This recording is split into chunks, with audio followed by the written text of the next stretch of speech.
ইন্নালহামদুলিল্লাহি নাহমাদুহু ওয়া নুসাল্লি আলা রাসূলিহিল কারীম আম্মা বাদ ফাউযু বিল্লাহি মিনাশ শাইতানির রাজীম বিসমিল্লাহির রহমানির রহিম। আপনার দোয়া কোনোভাবেই কবুল হচ্ছে না।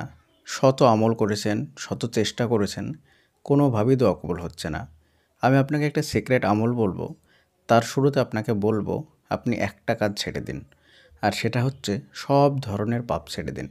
ছোট থেকে ছোট, বড় থেকে বড়, কাবিরা গোনা, সাগিরা গোনা, যত ধরনের পাপ হয় পৃথিবীতে সব ধরনের পাপ কাজ ছেড়ে দিন, সব ধরনের গোনাকে ছেড়ে দিন। আপনি নিজেকে বারবার দেখুন, সকাল থেকে নিয়ে সন্ধ্যা পর্যন্ত, রাতে ঘুমানো পর্যন্ত আপনার দৈনন্দিন জীবনের রুটিনের সঙ্গে যে যে কাজগুলো আছে সেই কাজগুলোর মধ্যে কোন কোন কাজগুলো পাপের সঙ্গে জড়িত আছে, কোন কোন কাজগুলো ইসলামের সঙ্গে সাংঘর্ষিক।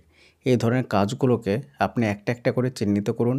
তারপরে সেই কাজগুলোকে নিজের জীবন থেকে বিদায় দিন। কারণ দোয়া হচ্ছে আল্লাহর রহমত, আর পাপ হচ্ছে আল্লাহর গজব। তাই গজব আর রহমত দুটো জিনিস কখনো একত্রিত হতে পারে না। আপনার মধ্যে যদি গজব থাকে তাহলে কখনো আপনার মধ্যে রহমত আসবে না। তাই গজবের কাজগুলো ছেড়ে দিন, রহমত এমনিতেই চলে আসবে। এবার যে সিক্রেট আমলের কথা বলবো সেটা হয়তোবা আপনি নিজেও জানেন, তারপরে আপনাকে আরেকবার স্মরণ করিয়ে দিচ্ছি। আর সেটা হচ্ছে রাত্রে ঘুমানোর সময় অজু অবস্থায় ঘুমানোর চেষ্টা করবেন। এই আমলটাকে হয়তোবা আপনি হেলাফেলা ভাবতে পারেন, এই আমলটাকে হয়তোবা আপনি গুরুত্ব নাও দিতে পারেন। তারপরে আমি আরও একবার বলছি, আপনি রাত্রে ঘুমানোর সময় অজু অবস্থায় ঘুমানোর চেষ্টা করবেন। ডান কাতে ঘুমিয়ে পড়বেন। বিছানায় যাওয়ার পরে দুনিয়াবি কোনো কথাবার্তা বলবেন না, চুপচাপ ঘুমিয়ে যাবেন এবং রাত্রে যখনই চোখ খুলবে ঠিক তখনই আপনি আল্লাহর দরবারে দোয়া করবেন। সেটা বিছানায় শুয়ে শুয়ে হতে পারে, অথবা বিছানা থেকে উঠে বসে হাত তুলে হতে পারে। আপনি যে অবস্থানে থাকবেন সেই অবস্থানে আল্লাহর দরবারে দোয়া করবেন।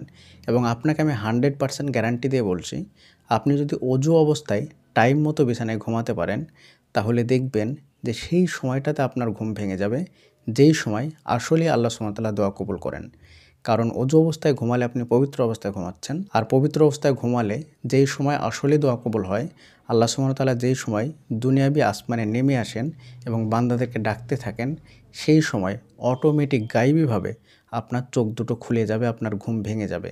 আর সেই সময় যদি আপনি দোয়া করতে পারেন তাহলে আপনার দোয়া 100% কবুল হবে। সত্যি বলছি, অজু অবস্থায় যদি ঘুমানো যায় আর রাত্রিবেলায় যদি ঘুম ভেঙে যায় যে কোনো অবস্থাতে, সে যদি সেই সময় দোয়া করে তাহলে তার দোয়া 100% কবুল হয়। এটা বাস্তব জীবনের পরীক্ষিত আমলের কথা বলছি আপনাকে। এই আমলটা আপনি আরও একবার করে দেখুন। এইভাবে আপনি প্রতিদিন অজু অবস্থায় ঘুমানোর চেষ্টা করুন। দেখবেন রাত্রিবেলায় অটোমেটিক আপনার চোখ খুলে যাবে, ঘুম ভেঙে যাবে। আর যখনই ঘুম ভেঙে যাবে ঠিক তখনই শুয়ে শুয়ে অথবা বসে বসে আপনার প্রয়োজনগুলোকে আল্লাহকে বলুন। দেখবেন আপনার সেই দোয়া কখনোই আল্লাহ তাআলা ফেরত দেবেন না।